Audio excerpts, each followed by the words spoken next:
단 하루 만에 시장을 자기 마음대로 주물러서 천문학적인 돈을 벌어들인 회사가 있습니다. 오늘은 최첨단 기술과 막대한 자본이 어떻게 시장을 뒤흔드는 무기가 될 수 있는지 그 아주 정교하고 대담한 전략을 낱낱이 파헤쳐 보겠습니다. 자, 바로 이 질문에서 시작해보죠. 한번 상상해보세요. 단 하루, 딱 한 회사가 무려 1170억 원이라는 정말 믿기 힘든 돈을 벌어들였습니다.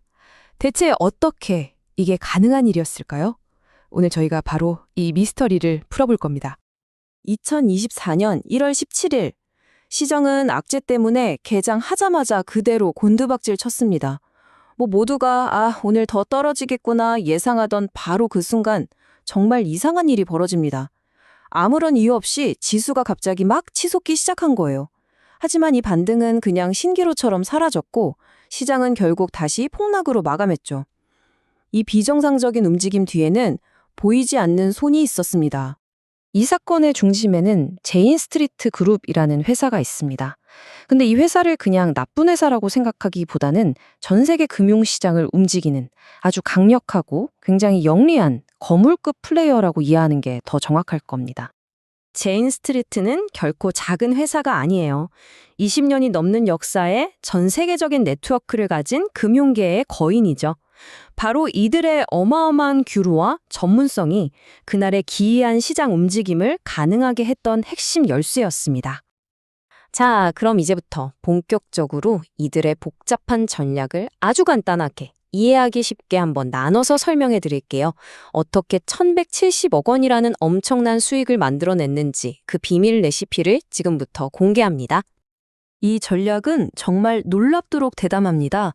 비유하자면 한 손으로는 지금 무너지고 있는 벽을 필사적으로 떠받치는 척하면서 다른 한 손으로는 그 벽이 결국 무너질 거라는데 어마어마한 돈을 거는 것과 같아요. 먼저 현물과 선물 시장에서 주식을 막 사들여서 지수가 더 떨어지지 않게 인위적으로 방어하고 동시에 옵션 시장에서는 지수 하락에 거대한 베팅을 한 거죠. 이 부분이 바로 이 전략의 핵심입니다. 이게 왜 먹혔을까요? 제인스트리트는 상대적으로 규모가 작은 현물 시장을 지렛대로 쓴 겁니다. 적은 힘으로도 가격을 떠받칠 수 있었죠. 하지만 진짜 돈을 번 곳은 바로 추에 해당하는 옵션 시장이었어요. 현물 시장보다 무려 353배나 더 큰 옵션 시장에서 이 작은 지렛대를 살짝 움직이는 것만으로도 거대한 돈의 흐름을 만들어내서 막대한 이익을 챙긴 겁니다. 그리고 이 숫자를 한번 보세요. 7.3배. 이들이 지수 하락에 건 돈의 규모는 지수를 띄우려고 산 주식 규모보다 7배 이상 많았습니다. 이건 뭘 의미할까요? 명백하죠. 주식 매수는 그냥 연막 작전, 더 큰 돈을 벌기 위한 판깔기에 불과했다는 겁니다. 자, 이제부터는 규제 당국이 이들의 거래 데이터를 샅샅이 뒤져서 어떻게 조작의 증거를 찾아냈는지 그 과정을 한번 따라가 보겠습니다. 데이터는 거짓말을 하지 않거든요. 자, 이게 바로 결정적인 증거입니다. 이 표를 보시면요. 시장 전체가 지수를 아래로 끌어내리고 있었어요. 그 힘이 무려 마이너스 49,194였습니다. 그런데 단 한 회사, 제인스트리트가 플러스 49,047이라는 거의 똑같은 힘으로 지수를 억지로 밀어올리고 있었던 겁니다. 말 그대로 시장 전체와 혼자서 줄다리기를 한 거죠. 인위적인 반등을 만들기 위해서요. 이들의 매수 규모는 그야말로 압도적이었습니다. 이 기간 동안 두 번째로 주식을 많이 산 참여자보다 무려 4배 이상 많은 금액을 쏟아부었어요. 이건 그냥 시장을 완전히 장악하고 가격을 자기들이 원하는 방향으로 움직이려 했다는 명백한 증거죠.